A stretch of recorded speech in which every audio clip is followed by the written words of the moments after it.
নমস্কার বন্ধুরা, এসে গেছি আজকের একটি নতুন ভিডিওতে। আজকের ভিডিওটিতে আমরা জীবনের আমাদের আশা ও আকাঙ্ক্ষা এই জিনিসগুলির ব্যাপারে আলোচনা করব।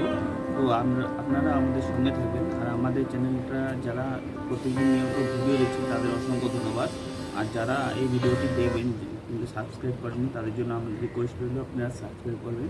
আমরা জীবনের মূল্যবান নীতি আর আমাদের যে সফলতার পিছনে কারণগুলি খুব দরকার হয় সেই কারণগুলি নিয়ে আমরা আলোচনা করি। আর আপনারা এই জিনিসগুলি মেনে চললে আপনাদের খুবই লাভ হবে, আমি এটা বিশ্বাস করি। তো আমাদের চ্যানেলটি সাবস্ক্রাইব করে আপনাদের মনোবলটাও বাড়াবেন। তো আমরা আজকে এই ভিডিওটি শুরু করতে যাচ্ছি। তো ভিডিওটির প্রথমেই আমরা বলবো আমাদের যে জীবনে আশা ও আকাঙ্ক্ষাগুলি আছে, যেগুলো আমরা মনের মধ্যে পালন করি, কিন্তু সেটা কিছু সময় পরে আমাদের জীবন থেকে আস্তে আস্তে দূষিত হয়ে যেতে থাকে। সেটা হয়তো কোনো কারণে হয়, বেশিরভাগ কারণে আমাদের জীবনে হয়তো কোনো খারাপ সময় আসে বা কোনো এরকম মানসিকভাবে আমরা অবসাদে যাই, সেই কারণে আমাদের জীবন থেকে এই জিনিসগুলি চলে যায়। তো সেই জিনিসগুলি যেন আমরা ভালো করে মানে নিজেদের মনের মধ্যে বাঁচিয়ে রাখতে পারি, সেই জন্য আজকে ভিডিওটি। তো এই সমস্ত জিনিসগুলি, এই সময়গুলি যখন আসবে তাদের আমাদের সাথে মোকাবিলা করতে হবে, তবেই আমরা সেই জায়গাটাতে আমরা জিততে পারবো। মনে রাখবেন, আপনার সমস্যা যেগুলো আসবে সেই সমস্যাগুলি আপনার জীবনে আসতে থাকবে, কিন্তু আপনি সমস্যার থেকেও অনেক বড়। কারণ ভগবান আপনাকে অনেক এনার্জি, অনেক কিছু দিয়ে পৃথিবীতে সৃষ্টি করেছে। সেটাকে দিয়ে আপনি যদি মোকাবিলা করেন তাহলে আপনার খারাপ সময় আপনার থেকে চলে যাবে। কারণ খারাপ সময় তো সবসময় মানুষের জীবনে সবসময় থাকে না, সেটা এক সময় পাল্টে গিয়ে আবার ভালো সময়ও আসে। আর ভালো মন্দ নিয়ে জীবন, সেই হিসেবে আপনাকে আপনি একটা সময় কাটাচ্ছেন পৃথিবীর উপরে, এইভাবে আপনার জীবনটাকে ধরে নিতে হবে। তো চলুন শুরু করা যাক। আমি সেই সময়গুলোর ব্যাপারে বলবো, আর সেই সময়গুলোর সঙ্গে আপনি কীভাবে মোকাবিলা করেন সেগুলো বলবো। তো প্রথমে আমি বলবো যে আমাদের যে আশা ও আকাঙ্ক্ষা, যেগুলোর জন্য আমরা বেঁচে থাকি, হাসি মুখে এই পৃথিবীতে ঘুরে বেড়াই। তো এই আশা আকাঙ্ক্ষাগুলি কখন আমাদের জীবন থেকে চলে যায়? যখন আমাদের মানসিক অবসাদ হয়। হতে পারে আমাদের জীবনে বা আমাদের ঘরে এইরকম পরিবারে এরকম কিছু একটা ঘটনা ঘটেছে যেটা খুবই দুঃখের। আর তার জন্য আপনাকে অনেক কিছু করতে হবে সেই জিনিসটাকে কোপ আপ করে ওঠার জন্য, সেই জিনিসটাকে ঠিক করার জন্য। এই সময় কী হয়, আপনি নিজের যে আশা আকাঙ্ক্ষা সেগুলোকে ছেড়ে দিয়ে পরিবারের কাজে লেগে যান।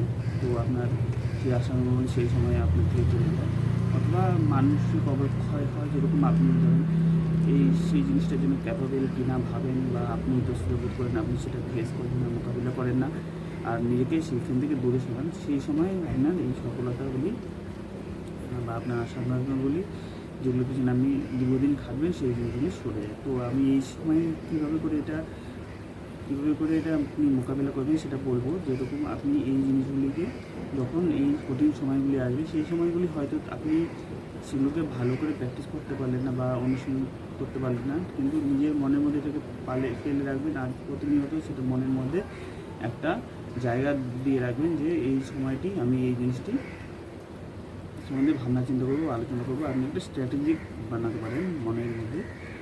তো আপনি যখন এটা সঠিক সময় হবে, সেই সময়ে এটাকে আপনি যদি কার্যত করেন, তাহলে আপনি জিনিসটি ভালো করে আপনার আশাটাকে, যে আপনার আকাঙ্ক্ষা আছে, যা সফলতার জন্য যে কাজগুলি আছে, সেই সময় এই জিনিসগুলি দেখালে এটা যখন আপনার ভালো সময় দেবে, কন্ডিশন ভালো হয়ে যাবে, সেই সময় এই জিনিসগুলিকে নিয়ে আপনি আপনার সফলতাকে ছুঁতে পারবেন। দ্বিতীয় যেটা আমাদের সময়টি আসে, সেই জিনিসটি হলো যে আমরা সফলতার পিছনে সিকিউরিটি, নিরাপত্তা ও স্বাচ্ছন্দ্যতা, এই দুটো জিনিসকে অনেক সময় গ্রহণ করে থাকি, কিন্তু সেটা আমাদের গ্রহণ করলে চলবে না। কারণ অনেকেই ভাবে নেন যে নিরাপত্তা বা আমার প্রপার ব্যাকআপ আমাকে জীবনে সফল করতে সহায়তা করে, কিন্তু নিরাপত্তা আপনাকে কীভাবে সহায়তা করবে? আপনি যদি স্কিলফুল না হন, আপনি যদি পরিশ্রমী না হন, তাহলে আপনাকে সেই সফলতা পেয়েও আপনার কাছে থাকবে না, কারণ আপনি সেই হিসেবে নিজেকে ঢালেননি। তো আপনার সেই জিনিসটা যে আছে, আপনি যদি ভাবেন যে নিরাপত্তা কোনোভাবেই সফলতার পিছনে দায়ী না, আপনার পরিশ্রম আর আপনার স্কিলই সেটা কন্টিনিউয়াসলি যে আপনি যে তার মধ্যে লেগে থাকবেন, তার জন্য সফলতা আপনার কাছে আসবে। সেই আপনার নিরাপত্তার জন্য আসবে না। হতে পারে আপনি নিরাপত্তা হিসেবে নিতে পারেন যে হ্যাঁ, আপনার পিছনে কোনো লোক আছে দাঁড়াবার জন্য, বা আপনার পিছনে অনেক টাকা পয়সা কেউ দেওয়ার জন্য আছে, সেগুলোকে আপনি সফলতা পালন করতে পারেন। সেটা একটা সত্য ঘটনা, কিন্তু খুব কমই তার সম্ভাবনা থাকে, কারণ আপনি ক্যাপাবল হলে তাহলে আপনি সফল হতে পারবেন। এই জিনিসটাকে ভালো করে আপনারা চিন্তা করে দেখুন। তারপর স্বাচ্ছন্দ্য ধরে নেন, আপনি খুব বিলাসবহুল জীবনযাত্রা করলেন বা ব্যয়বহুল জীবনযাত্রা করলেন, আর আপনাকে সেই সময় কী হয় যে আপনি নিজের সফলতার পিছনে কঠোর পরিশ্রম না করে সেই বিলাসবহুল জীবনের প্রতি কাটানোর জন্য আপনার মনকে আকৃষ্ট করলেন। এইভাবে কী হবে, আপনি আপনার সফলতা থেকে দূরে চলে যেতে থাকবেন আর নিজেকে এক্সকিউজ দিতে থাকবেন যে হ্যাঁ, এই সময়টি আমার জন্য এরকম ছিল না বা এটা আমার অনুকূল ছিল না, সেই কারণে আমি কাজটি করতে পারিনি। তো আপনার এই নিরাপত্তা ও স্বাচ্ছন্দ্যতা এই দুটোকেও মানুষ ভুল করে, তো আপনার নিজের সফলতা থেকে দূর সরে যায়। আমরা এই ভিডিওটিতে আলোচনা করছি যে আপনার যে নেগেটিভ এনার্জি আছে, যেটা আপনার মানে অবিশ্বাস আছে, সে আপনার অসফলতার পক্ষে আপনাকে যেটা বাধা দেয়, সেই জিনিসগুলি নিয়ে আলোচনা করছি বন্ধুরা। তো আমাদের আর এক তৃতীয় হচ্ছে কম্পিটিশন মানে এখানে আমরা প্রতিযোগিতা বলতে পারি। ধরে নিন একটা কাজ, কিছু কাজের জন্য অনেক ব্যক্তিরা বা অনেক লোক সেটার পেছনে পার্সিউ করছে, বেশিরভাগ লোক সেটাকে পাওয়ার জন্য চেষ্টা করছে। তো আপনি সেখানে ভাববেন যে আমিও এখানে ভিড়ের মধ্যে একজন, কিন্তু মনে রাখবেন এই জায়গাটায় আপনাকে আত্মবিশ্বাস হারালে চলবে না, কারণ কিছু সময় পরে যেটা কঠিন হবে, মানে একটু উপর স্তরে গেলে সেখান থেকে 80% মানুষ চলে যাবে, যারা এই কাজটি তখন সহ্য করতে পারবে না বা এই যে পর্যায়ের মধ্যে দিয়ে যেতে হবে সেই জায়গাটায় তারা যেতে চাবে না। যারা এই কঠিন রাস্তাটাকে সবসময় অ্যাভয়েড করে, ম্যাস গ্যাদারিং যেটা মানে বেশিরভাগ লোকের যারা থাকে তারা এই জিনিসটাকে মানে পার করতে চাইবে। তো তখন কম সংখ্যক মানুষের মধ্যে অটোমেটিক আপনি এসেবেন আর আপনি সেই জায়গাটা পাওয়ার জন্য সম্ভাবনা অনেক বাড়িয়ে দেবেন। আর আমাদের হচ্ছে চতুর্থ যেটা শর্ত ছিল, সেটা হচ্ছে মানে পিতামাতার অনুপ্রেরণা যেটা থাকে। সমস্ত পিতামাতা নিঃসন্দেহে, এটা তো মানে যে সব পিতামাতাই নিঃসন্দেহে তার সন্তানের ভালো চায়, সন্তানের জন্য সব কিছু তারা করতে রাজি হয়ে যায়। আর তারা যেন সেই সন্তানরা যেন পৃথিবীতে বা নিজের জায়গায় কাজের জায়গায় যেন খুব বড় ব্যক্তি হয়ে সফল হয়ে ওঠে, এটা সব বাবা মারাই চায়। কোন বাবা মারা চায় না বলুন? সবাই চায়, সবার বাবা মাই চায়। তো তাদের কাছে যদি আপনি এই লিমিটেশনস বা নিজের অজুহাত বা নিজে যেই কাজটি করতে পারছেন না ভালো করে সেটি নিয়ে আসেন তাদের চোখের সামনে, তাহলে তারা আপনাকে একটু তাদের অভিজ্ঞতার মধ্যে একটু পিছনে ফেলে রাখবে। কারণ কি ভাববে যে হ্যাঁ, আমার ছেলে এই জিনিসগুলি করতে পারছে না। তো আপনি সেই জিনিসগুলিকে নিজের থেকে যদি টেক আপ করেন, আপনি যদি সেগুলোকে নিজের থেকে যদি মোকাবিলা করেন, আর যদি সেই জায়গাগুলিতে আপনি যদি সফল হন, তাহলে আপনার একটু দক্ষতাও বাড়বে আর আপনার নিজের অভিজ্ঞতার মধ্যে সেগুলো জুড়বে। আর এগুলো বড় হয়ে যখন সফল পাবেন, তো তখন এই জিনিসগুলি খুবই দরকার পড়বে। তাই এই জিনিসগুলি আপনি মা আর বাবার কাছ থেকে, যে আপনার পিতামাতার কাছ থেকে সবসময় অজুহাত দিয়ে নিয়ে যাবেন না। আপনি এগুলিকে সমস্যার সমাধান করুন, কারণ আপনার মধ্যে আরও লোক আছে যারা এগুলি সমাধান করে উপরে উঠেছে। আপনাকে সেই হিসেবে করতে হবে। আপনার নিজস্ব ব্রেন আর নিজস্ব বুদ্ধি প্রয়োগ করে নিজের পরিশ্রম ঘটিয়ে এই জিনিসগুলিকে সঠিক করতে হবে, আর সেটা অবশ্যই হবে। তাই সেই কারণে খুব বেশি অসুবিধা না হলে নিজের বাবা মায়ের কাছে নিজের অসুবিধার কথা শেয়ার করবেন না। যেটা কর্মজগতে আপনার প্রবলেম হচ্ছে সেটাকে নিজের থেকে সলভ করুন। পঞ্চম যেটা সময় আছে, যেটা শর্ত আছে, যেটা আমাদের সফলতার বাধা ব্যক্তি হয়, যেরকম আমাদের পারিবারিক আমাদের একটা কমিটমেন্ট থাকে।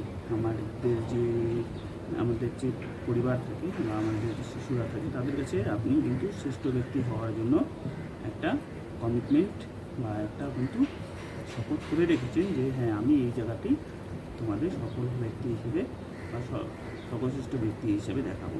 তো তারাও কিন্তু আপনার কাছে সেটাই আশা করে। তাদের কাছে আপনি কিন্তু অজুহাত নিয়ে যাবেন না, বরঞ্চ এই জিনিসগুলিকে আপনি আপনার জীবনের ইন্সপিরেশন হিসাবে ব্যবহার করুন, যে আপনি আপনার ছেলে বা মেয়ের কাছে এরকম পিতা হয়ে দেখাতে চান। তো আপনি দেখবেন এই জিনিসগুলি আপনার কাছে ইন্সপিরেশন হিসেবে কাজ করবে। তো আপনি এই জিনিসগুলিকে নিয়ে চলবেন, তো আপনি অবশ্যই সফল হবেন। আর আরেকটি আমি মানে এই ঘটনাটি বলতে আরেকটি আমি বলবো, যেটা আপনাকে সফল হওয়ার পথে বাধা দেয়, সেটি খুব বেশি কাজ করে। তো আপনি এই জিনিসগুলিকে তখনই উপেক্ষা করতে পারবেন যখন আপনি নিজেকে অনেক বড় ভাববেন। মানে অনেক ক্ষুদ্র মানে যারা খুব ছোটো মানসিকতার লোক হয় তারা কী করবে, বা অসফল ব্যক্তি হন তারা কী করবে, তারা সবসময় আপনাকে পিছনে টানতে চেষ্টা করবে, আপনাকে বিদ্রূপ করবে, আপনাকে কটাক্ষ করবে আপনি নতুন কাজে পাড়ি দিলে। আর সেখানে যদি ছোটো একটি অসফল হয়ে যান আপনাকে তারা পিছনে কিন্তু কটাক্ষ করবে। তো এই সময় এই সমস্ত লোকের সাথে কীভাবে হ্যান্ডেল করা উচিত? হতে পারে যে তারা আপনাকে খুব বিদ্রূপ করছে, কিন্তু আপনি কিন্তু ওই জায়গাটাতে নিজেকে অনেক বড় ভাবতে হবে, আর তাদেরকে অনেক ছোট ভেবেই আপনার কাজটা চালাতে হবে। তো প্রথমেই যারা কটাক্ষ করে বা বিদ্রূপ করবে আপনাকে, তো আপনি কিন্তু ভেবে নেবেন যে তারা মানসিকভাবে অসুস্থ, সেই কারণে তাদেরকে ক্ষমা করে দেওয়াই উচিত, কারণ তারা সফলতা পায়। এই জায়গাটাতে তাদেরকে মাফ করে দিলে আর নিজেকে বড় ভেবে নিলে আপনি এই সময়টাকে পার করে যেতে পারবেন। তারপরে কথা হচ্ছে, তারা যদি আপনাকে সত্যি কটাক্ষ করে তার মানে আপনি সত্যি ইমপ্রুভমেন্ট করছেন, সেই কারণেই তারা কটাক্ষ করছেন। নয়তো আরও কাউকে কটাক্ষ করতে পারতো, আপনাকে কেন করছেন? তার মানে আপনি নিজের জায়গাতে কিছু ইমপ্রুভমেন্ট করেছেন, সেই কারণে তাদেরকে কটাক্ষ করছে। আর আরেকটা আমি কথা বলবো যে নিচু স্তরে যারা লোক আছে তাদের সাথে যদি আপনি কোনো আর্গুমেন্ট করেন, এটা মনে রাখবেন আপনি তাদের স্তরে চলে যাবেন, আর আপনার মধ্যে অসংখ্য নেগেটিভ এনার্জি আপনার মনের মধ্যে ঘোরপাক করবে, আর আপনাকে এটা অনেক সময় ধরে এটা আপনার মনের মধ্যে থেকে আপনার যে এনার্জিগুলো সেটাকে নষ্ট করে দেবে। আপনি যে একটা সৃজনশীল কাজ করবেন, যা সফল হওয়ার জন্য যে তার পিছনে যে খাটবেন, সেই খাটার জিনিসটা কিন্তু আপনার বন্ধ হয়ে যাবে, আর আপনি এই জিনিসগুলির মধ্যেই পড়ে থাকবেন। তাতে আপনার কিন্তু সফলতা হওয়ার কারণটা আর থাকবে না। তো এই সমস্ত লোকের সাথে আপনি আর্গুমেন্ট কোনো সময় যাবেন না, আপনি তাদের স্তরে চলে যাবেন।